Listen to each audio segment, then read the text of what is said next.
in the heart of Chivara, a small village where the land stretches wide and the sun sets in hues of gold and crimson, a girl was born. Her name was Nyasha. But instead of celebrating her birth, her father, Baba Juma, frowned. He had hoped for a son to carry on his name, and so, in his disappointment, he abandoned Nyasha and her mother, Mama Teriro. Mama Teriro was left alone, but she was a woman of great strength. She raised Nyasha with love, teaching her that her worth was not determined by the whims of others. The days were long, and the nights were often cold, but Mama Teriro never wavered. She worked hard in the fields, weaving baskets and selling produce at the market, all to ensure that Nyasha would have a better life. As Nyasha grew, so did her determination. She was a bright child, always eager to learn. Mama Teriro would sit with her at night, teaching her to read by the light of a small oil lamp. Nyasha excelled in school, her mind sharp and her heart full of dreams. She vowed that one day, she would become a doctor and help others, so that no one would ever feel the pain of abandonment again. Years passed, and Nyasha's hard work paid off. She was accepted into a prestigious medical school far from Chivara. But leaving home was not easy.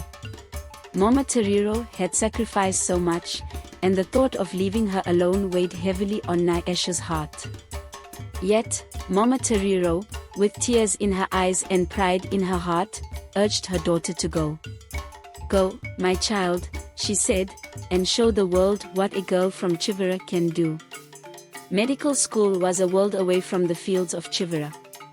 Nyasha faced many challenges, long hours, difficult exams, and the subtle prejudice from those who underestimated her because of where she came from. But Nyasha was resilient. With the support of her mentor, Dr. Kofi, and the letters she exchanged with her mother, she persevered, her passion for medicine growing with each passing day. Years later, Nyasha returned to Chivara, not as the little girl who left, but as Dr. Nyasha, strong, accomplished, and ready to give back to the community that raised her.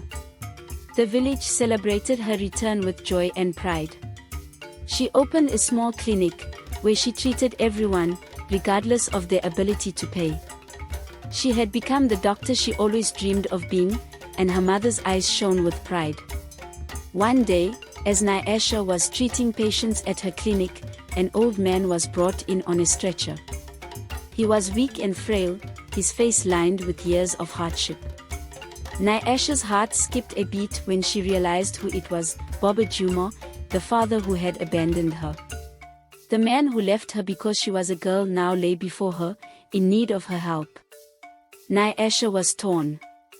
The wounds of abandonment were deep, and seeing her father again brought them to the surface. But she was a doctor now, sworn to help those in need, and Mama Teriro's teachings echoed in her mind. This was a test, not just of her skills as a doctor, but of her capacity for forgiveness. Nyasha took a deep breath and began treating her father. As she worked, memories of her childhood flooded back, memories of Mama Teriro's strength, of the lessons she had learned, and of the journey that had brought her to this moment. She realized that healing her father was not just about mending his broken body, but about mending the brokenness within herself as well. In the days that followed, as Baba Juma regained his strength, Nyasha and her father began to talk. It was not easy, and there were many tears, but through those conversations, they began to find peace. Baba Juma expressed his regret and sorrow, and Nyasha found it in her heart to forgive him. It was a process, not a moment, but it was a beginning, the chance to heal what had been broken. With time, Baba Juma was well enough to leave the clinic, but he did not leave Chivara. He stayed, rebuilding the relationship with Nyasha and Mama Teriro, slowly earning back the trust he had lost. Nyasha continued her work at the clinic, but now with a lighter heart. She had not only healed her father, but she had also healed a part of herself. The village saw this transformation and was inspired. Nyasha's story became a beacon of hope, a reminder that no matter where we come from or what we've been through, we have the power to rise above our circumstances, to forgive, and to create a better future. Naisha's journey is a testament to the strength of the human spirit. She rose above the pain of abandonment to become a healer, not just of bodies, but of hearts. Her story reminds us that forgiveness is a powerful tool, and that with love and perseverance, we can overcome even the deepest wounds. As you listen to Naisha's story, remember that every challenge you face is an opportunity to grow, to heal, and to shine.